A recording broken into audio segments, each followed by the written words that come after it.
October the 10th is World Mental Health Day, and it's dedicated to raising awareness that drives positive change for everyone's mental health. Every year since its inception in 1992, the World Federation for Mental Health has chosen a different theme to be promoted throughout the campaign. Previous themes included a focus on the mental health of specific groups such as women, children, and older members of the population, specific conditions such as schizophrenia and depression, alongside the impact of culture and diversity, and the importance of investing in mental health. This year's theme aims to place mental health in a human rights framework, with a view to recast the aspiration for sound mental health as a fundamental and universal human right. However, before we do that, it might be useful for us to shine a light on some of the existing social inequalities that prevent this from becoming a reality.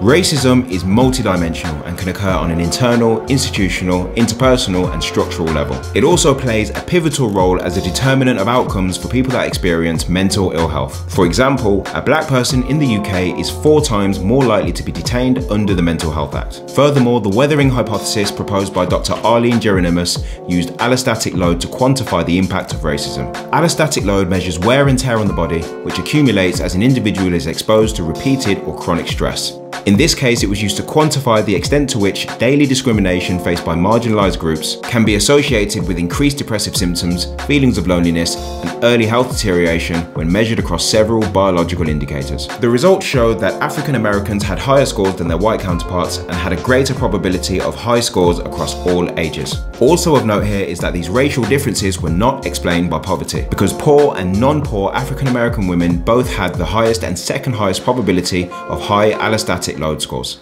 According to a 2021 report, disabled people were more likely to report feeling lonely often or always, which in and of itself is a risk factor for poor mental health, self-harm, and death by suicide. A separate report also showed that disabled people aged 16 to 64 had poorer ratings on all 4 personal well-being measures, of which the greatest disparity was on average levels of anxiety. In the UK, disabled people are 18% less likely to have a degree, 28% less likely to be in employment, 17% more likely to be in socially rented accommodation, and earn up to 35% less than their non-disabled counterparts, all of which are contributing factors to poorer mental health outcomes for those affected. Neurodiversity is a term used to describe a person whose brain receives and processes information slightly differently than the majority of the population, who are described as neurotypical. The spectrum of neurodiverse conditions includes ADHD, autism, Asperger's syndrome, dyslexia, dyscalculia, and dyspraxia. Neurodiverse people experience significantly higher rates of anxiety and depression. This is due in part to them either consciously or subconsciously having to suppress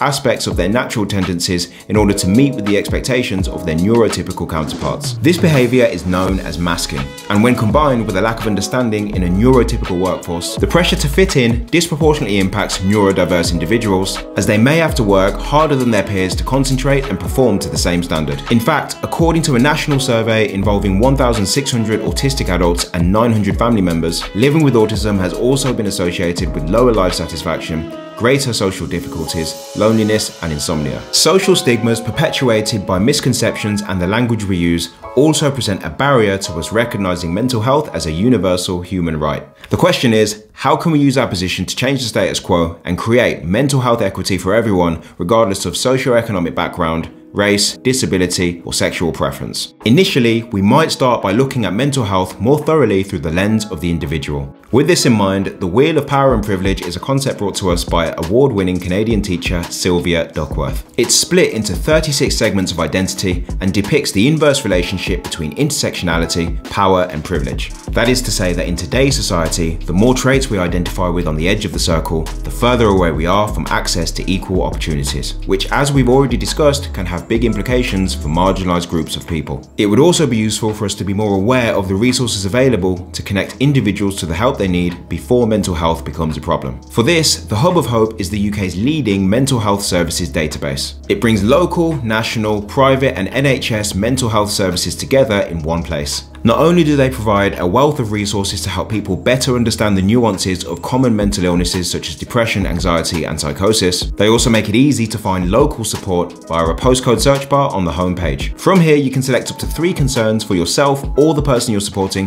and be signposted to a search engine results page that will bring up the available services based on relevance and proximity.